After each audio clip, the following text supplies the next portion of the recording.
Voilà l'illustration de ce qui s'est passé lorsque vous avez ouvert les yeux et regardé un objet lointain. Je vous rappelle que les rayons lumineux qui arrivent d'un objet lointain sont parallèles entre eux, ainsi ils arrivent sur votre cristallin et convergent directement sur votre rétine. L'image est nette. L'image en rouge se situe bien sur la rétine, au niveau du foyer principal image. Maintenant, quand l'objet est plus proche, voilà, ici un objet plus proche. Dans un premier temps, les rayons lumineux pénètrent dans votre œil et convergent, mais ils convergeraient derrière votre œil.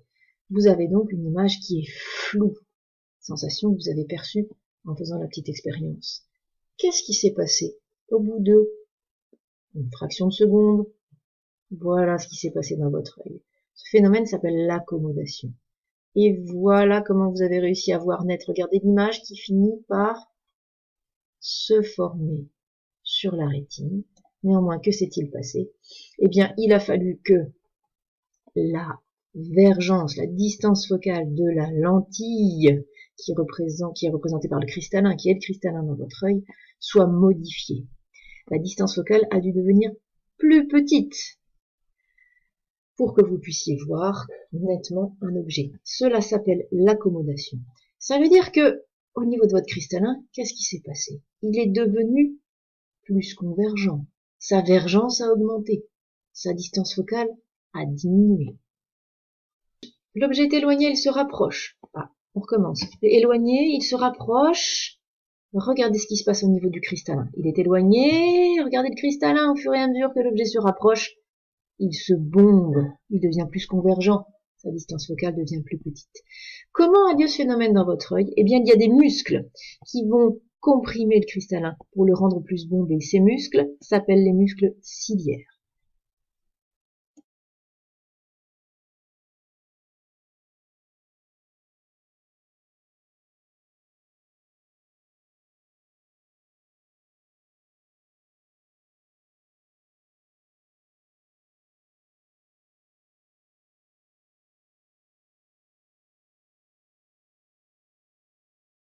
C'est parti pour le grand 2, les défauts de l'œil. Petit point de vocabulaire. Un œil qui n'a pas de défaut. Un œil dit normal s'appelle un œil hémétrope, avec 2 M. Passons maintenant au problème de la myopie.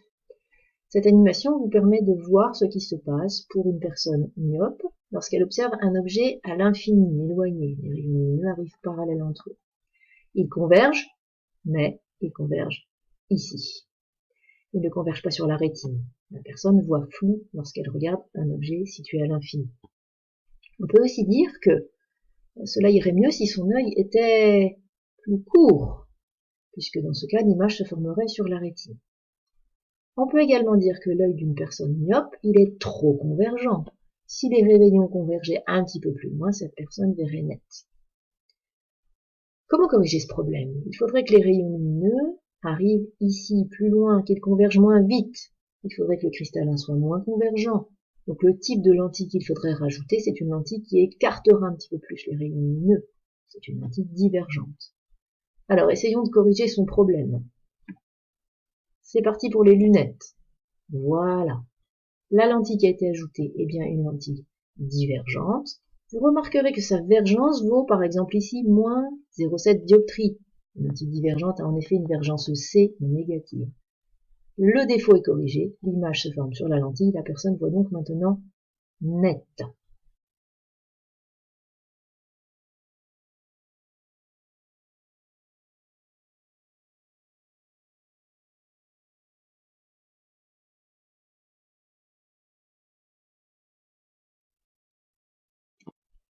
On s'intéresse maintenant à un œil hypermétrope. Dans la même situation que précédemment, objet à l'infini, les rayons lumineux convergent derrière la rétine, après la rétine. Cette personne voit flou. Les rayons lumineux se croisent trop loin. Ce serait mieux si son œil était plus long. On peut donc dire que l'œil de l'hypermétrope est entre guillemets un petit peu trop court. On peut aussi parler du cristallin au repos. On peut dire qu'il n'est pas assez convergent. Les rayons convergent trop loin. Comment résoudre ce problème? Si le cristallin n'est pas assez convergent, il faudrait le rendre enfin trouver une solution pour que les rayons convergent plus vite, plus tôt. Le type de lentille, ce sera donc une lentille convergente. C'est parti pour la correction. Avec une lentille ici divergente, c'est celle de l'exemple précédent, on n'a rien corrigé du tout. La vergence pour une lentille convergente est en effet positive, donc je vais ajuster. Voilà, et en même temps, vous voyez que l'image A' se déplace. Elle se rapproche du fond de l'œil, elle arrive sur la rétine. Voilà, ça y est, le défaut est corrigé. J'ai donc placé une lentille convergente. La vergence est positive, par exemple ici plus 0,7 dioptrie. L'image se forme bien sur la rétine, la personne voit net.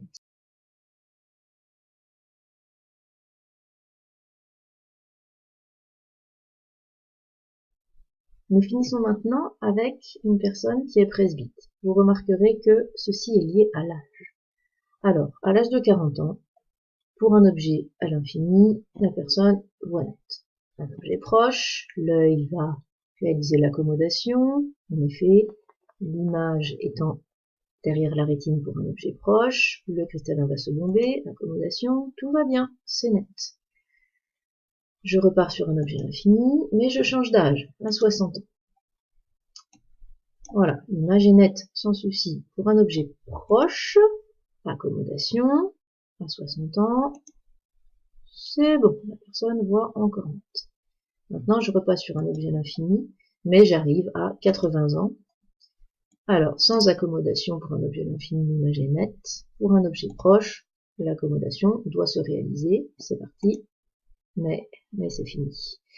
Le cristallin ne réussit plus à se bomber suffisamment. Il est devenu moins souple. Les muscles ciliaires peuvent aussi être en cause parce qu'ils sont moins puissants.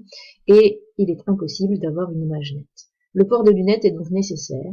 Si vous avez bien suivi les deux parties précédentes, vous remarquez que c'est le même problème que pour un hypermétrope. L'œil ne converge pas assez. Donc, les lentilles à utiliser, les lunettes, sont des lentilles convergentes. Alors, on va régler la vergence. Voilà, il y a quand même une vergence assez importante, plus 1,4 dioptrie pour corriger ce souci. Petite remarque, une personne qui est presbyte va avoir ce souci de près, mais pas de loin. Ce qui fait qu'au niveau de la correction de ses lunettes, si elle porte tout le temps des lunettes dites convergentes, elle ne verra pas bien de loin. On arrive maintenant à fabriquer des verres qu'on appelle progressifs depuis déjà pas mal d'années. Une partie du verre en haut ne sera pas corrigée comme un verre transparent. Par contre, la partie basse, qui est utilisée pour regarder de près, sera convergente, mais la progression du changement de forme du verre se fait doucement. On appelle ça des verres progressifs. Donc deux solutions quand on est presbyte. Soit on porte des verres progressifs tout le temps, qui permettent de voir au loin ou de près avec la correction, soit on porte ses lunettes uniquement quand on veut regarder de près et qu'on a ce problème de presbytie. Une petite anecdote que vous avez peut-être déjà constatée, lorsque la presbytie commence à se faire sentir, on dit parfois qu'une personne a les bras devenus trop courts. En effet, la personne voit mal de près. Donc il y a un réflexe instinctif qui consiste à éloigner l'objet proche, mais il y a un moment où on n'arrive plus à éloigner suffisamment le journal pour le lire. Et là, l'ophtalmologiste doit être consulté pour trouver une correction qui permet de voir correctement.